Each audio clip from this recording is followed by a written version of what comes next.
Hello everyone and welcome back to the final vodcast on covalent bonds by Mr. Mahan.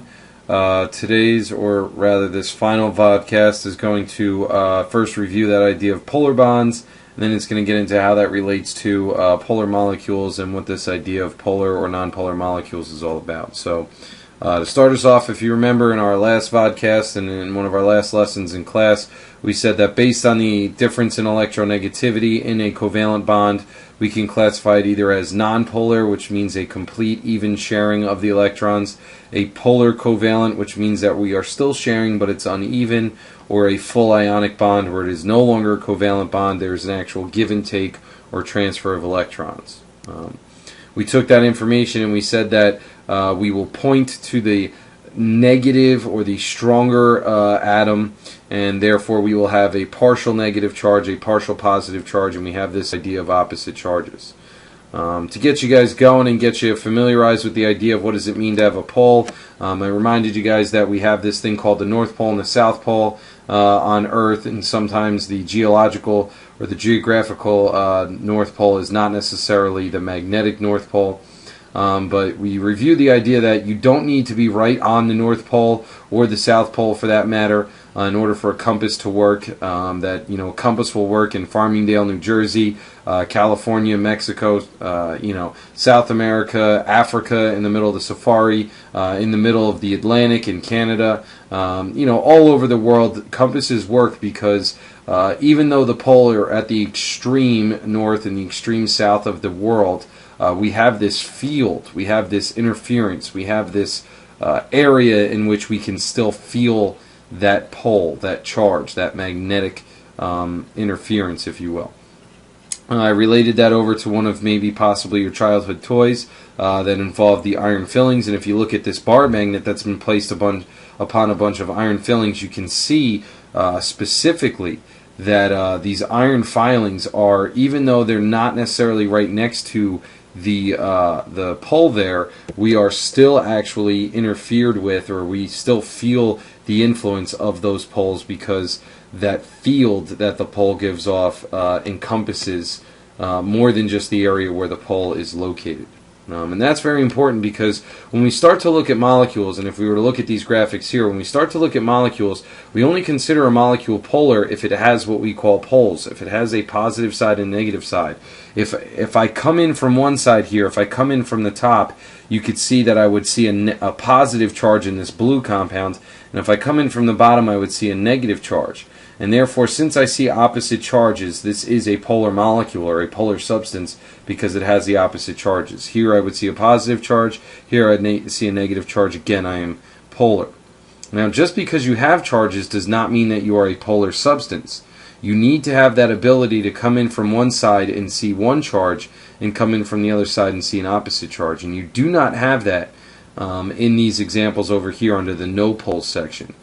And if you take a look, if you come in from this angle, yes, we do in fact have a negative charge. And if you were to come in from the bottom, again, you would see that you also have a negative charge.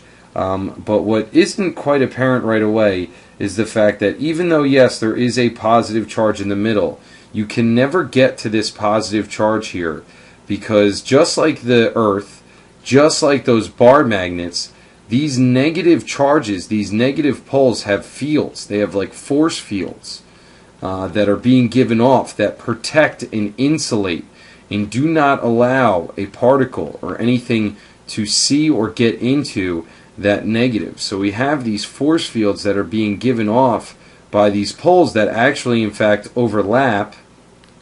I'm sorry you can't see this. Maybe I should not have used this red color. I thought the red would be a good idea.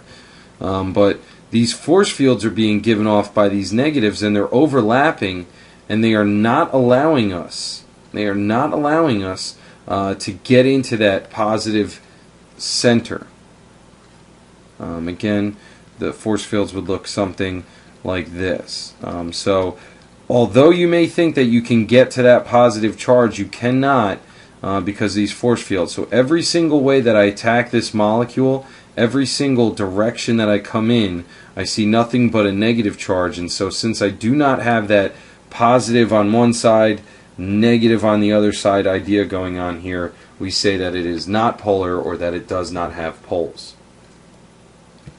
Now, just like in our previous vodcast, we defined a polar bond as a bond that has one side of the bond slightly negative. In this case, it would be the fluorine side that is slightly negative, the oxygen side that is slightly positive.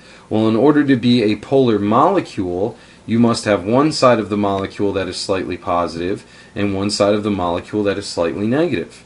And the most popular, most well-known polar molecule in the scientific community is dihydrogen monoxide, aka water.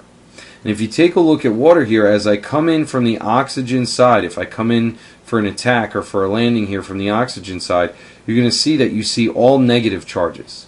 But if you come in from the hydrogen side of the bent molecule, you're going to see positive charges. And so because I have a positive on one side, a negative on the other side, we say that water is in fact polar. And I proved it to some of the classes in class using that charged pen trick. Now, in order to be a polar molecule, you have to have a couple of things going your way. First off and foremost, to be a polar molecule, you must have polar bonds. If you are going to have a charge on one side of the element and a charge on, on one charge, in order to be a polar molecule, you must have two things. First off and foremost, you must have polar bonds. If you're going to have a positive charge on one side of the molecule and a negative charge on the other side, well, you have to have polar bonds to give you those charges. Now, it's not just good enough to have polar bonds. In fact, you must also have a polar shape. And the way that you could think of about do I have a polar shape is if you look here, if we were to look and break down our molecules, if you can draw a line through the molecule anywhere and separate it so that coming in one side I see one charge and coming in the other side I see an opposite charge, I am polar. Again, I separate the molecule, I come in this way, I see one charge, come in this way, I see another charge, I am polar. Separate the molecule, positive on one side, negative on the other, I am polar. Now this is not limited to strictly the trigonal, pyramidal, linear, or the bent shapes that you see here. This could also affect a trigonal, planar, and a tetrahedral shape as well, because once again, if I separate this molecule and look from one side, I see a positive, the other side a negative, one side a positive, the other side a negative. So not only do you need those polar bonds, but more importantly, you must also have a polar shape in order to be a polar molecule. Now, nonpolar molecules are even trickier because nonpolar molecules may have polar bonds. Whoa! So just because you have polar bonds does not mean that you are a polar molecule. Problem here is if you have the quote-unquote wrong shape, you will not be a polar molecule. And what I mean is if you take a look at these examples here we have a trigonal planar. Now, because this is surrounded by negatives on the outside, if I come in from this side I see a negative, this side I see a negative, this side I see a negative. And again, you may say, "Ooh, Mr. Mahan, I am part ninja. I can sneak in and get to that middle atom." But you have forgotten that these negatively charged species, these negatively charged atoms, are giving off little force fields. And these little force fields actually completely overlap. And so on your way in, you would see a negative charge, and if you were a positive thing, you would be attracted to the negative charge, or if you were a negative thing, you would be repelled by that negative charge. Same thing here with this tetrahedral. Since I'm completely surrounded by negatives, I have nothing but a bunch of negative force fields surrounding, protecting, and insulating my positive center. Here with this linear, again, these positives are going to insulate this negative with their positive force fields and is not going to allow you to ever get to that negative middle. So if you have polar bonds, you can still be a nonpolar molecule by having the quote-unquote wrong shape. Last way that you can actually be a nonpolar molecule, simplest way of all time, well, if you do not have at least one polar bond, if you are completely constructed of nonpolar bonds so that you have no charges whatsoever in your atoms, you are going to be a nonpolar molecule. Okay, so if we take a look at a little bit more of a practical application of this idea of polar, nonpolar molecule, well, if we go back to this worksheet that we were working on earlier in our polar, nonpolar vodcast and the worksheet that we had for homework, we should have already had sulfur dioxide drawn. We see that it is a bent shape.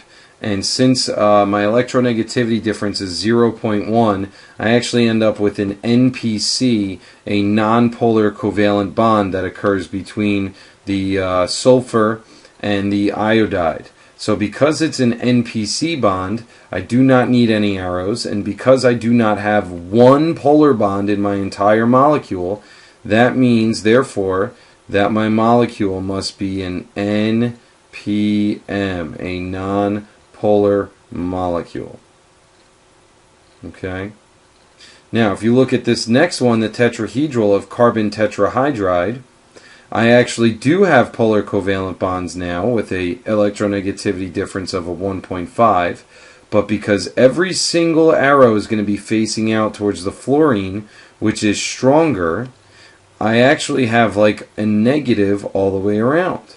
So no matter which way I try and approach this element, this molecule, no matter which way I try and come in, no matter which way I take a look at it, even though it's filled with polar covalent bonds, because every way that I look at it is going to end up showing me a negative charge, and I will not be able to get through their force fields to get into that positive center.